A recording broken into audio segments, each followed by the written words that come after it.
Now, for an analysis of the expectations from these Polish-German talks, we are joined by Piotr Drabik, a politics reporter from the Polish daily Fakt. Good evening and welcome to TVP World. Good evening. Thank you for having me. So now, why are these talks happening now? And just like we heard from the report from our colleague, there has been much talk, but just how much substance is there? So, as you see, the many topics was taking in this intergovernment consultation, but Polish mainstream media and most of the op-eds commentators trying to concentrate on two facts about history and about security. About history, today, Chancellor of Germany, Olaf Scholz, thought that if we talk about the so-called reparation, which Law and Justice government, previous Polish government, trying to take from the German government, they didn't. Still, this is not the part of the Polish agenda. And that's why many of the commentators, some part of the Polish society, think that the German should do more. If we talk about the history, if we talk about the reparation after the German occupation during World War II, and of course the security, because German increased the spending from the defense. As we know, more than 2% of GDP of German is now spending on defense. Of course, Poland asked for more. Of course, as we see, Olaf Scholz still defending his position about the helping Ukraine, helping about the defense help for the Kiev government. And of course, the Polish government talk with the German counterparts about the German-Polish border. From the recent weeks, we have the few incidents. If we talk about the migrants, which was transferring from the German area to Polish area by the Federal Police of German, and that was a concern between the society and some part of the politicians. So today, intergovernment consultation was very long, as we see. But these three parts, I think, from the Polish perspective, Polish opinions, was the most important: history, security, and also security during the, let's say, the migrant pressure, especially from the Belarus and Lukashenko regime. Understood. Thank you for that, Piotr. Good to see you, by the way. But apart from the matters that you've just highlighted, I'll just give you a quote from Prime Minister Tusk. He says, "Everyone is looking at our relations with a lot of hope because they can open up many different interesting opportunities for the whole of Europe, Ukraine, Germany, and above all, from my point of view, for Poland." You've addressed Ukraine, Germany and Poland, but what do you think the Prime Minister meant when he talked about opportunities for the whole of Europe? So as we hear from today's press conference and the main statement after this intergovernment consultation, that the Polish Prime Minister Donald Tusk and most of the government see Germany as a main defense role in the European security, especially in this very tough time. If we talk about the very big question about who will be the next US president. As we know, Donald Trump many times say that the Europe need to rethink about the defense spending. And we see that the Donald Tusk invent many efforts for the Polish-German relationship in this area. Today we have also talked between the Polish defense minister and the German defense minister, between the Władysław Kosiniak-Kamysz and Boris Pistorius, and we see that the Germans sent a lot of weapons, a lot of very important equipment for the battlefield from the Ukrainian side, which is very important in this moment, because as we see that the Russia army trying to get more villages in the eastern Ukraine and trying to push more into the Ukrainian territory. And that's why Donald Tusk trying to underline this very important from his position the relationship between the German and Poland. Of course, we cannot forget about the Weimar Triangle between the Polish, French and German cooperation. Of course, we don't know what will going to happen after the 7th of July. If the right government will take power, in France, we see that the Donald Tusk mission about rebuild this very strategic cooperation between the France, German, and Poland.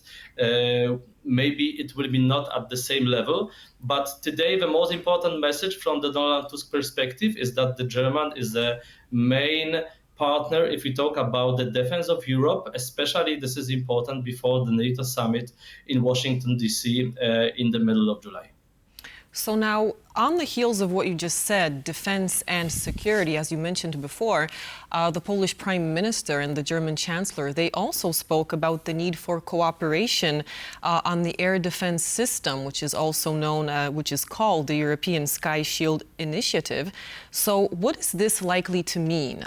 Money, technology, networking?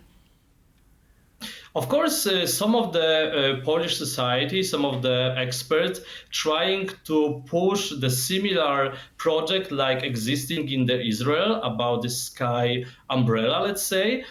Poland and Greece and other countries, especially the Baltic state, trying to push this project in the EU agenda. Also in the last EU summit, some of the media reports talk that the Donald Tusk don't agree with the Olaf Scholz and the upcoming,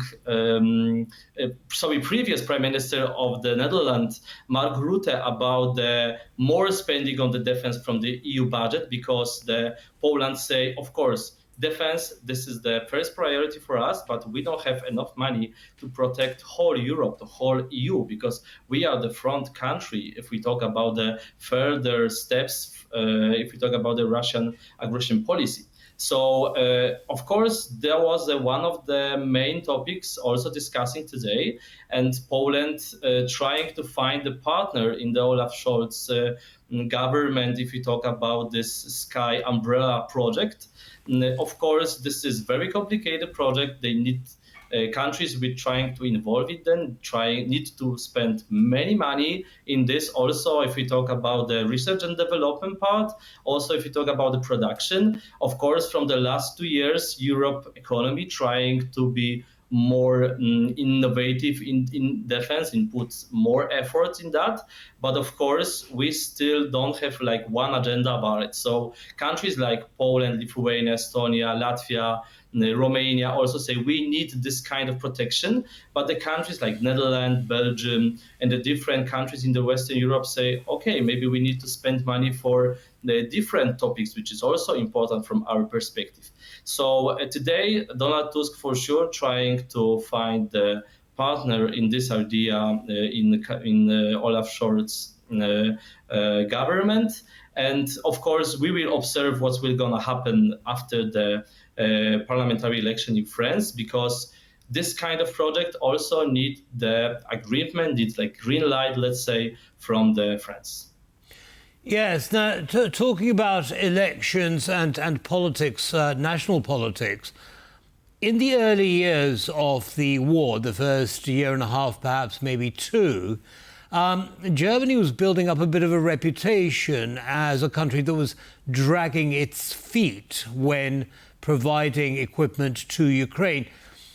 And there was a sense that domestic policies and politics were holding Chancellor Scholz back.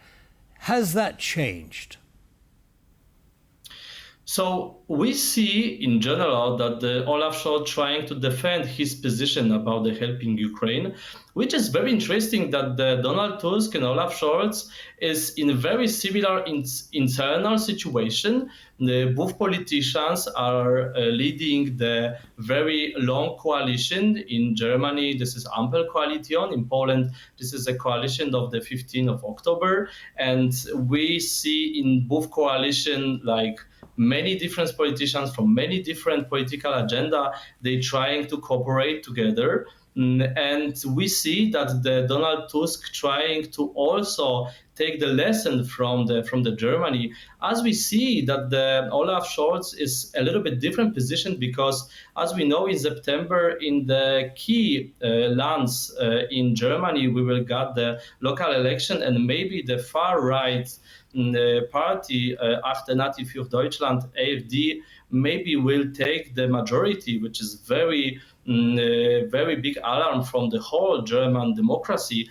Donald Tusk don't need to be thinking about the next election, because his perspective is completely different. That's why he's trying to build much more strong coalition helping Ukraine. Also, we observe in the last days that the Belgium presidency in the EU, in the European Union Council, starting the official negotiation about the Ukraine membership in the EU, and now Hungary presidency also trying to take this topic in the agenda, but also Poland concerned that we need to put more efforts about the political position of the Ukraine in the European Union, and also we need to be sure that the Western countries will continue the military help, especially the providing the ammunition for the Ukraine army. And Poland trying to be still the most important key partner in this agenda. And after today talks with Olaf Scholz, we see that the German government keep that position. All right. Well, so it does seem like still a bit remains to be seen. Piotr Drabik, a politics reporter from the Polish daily Fact, thank you very much for speaking to us here this evening on TVP World.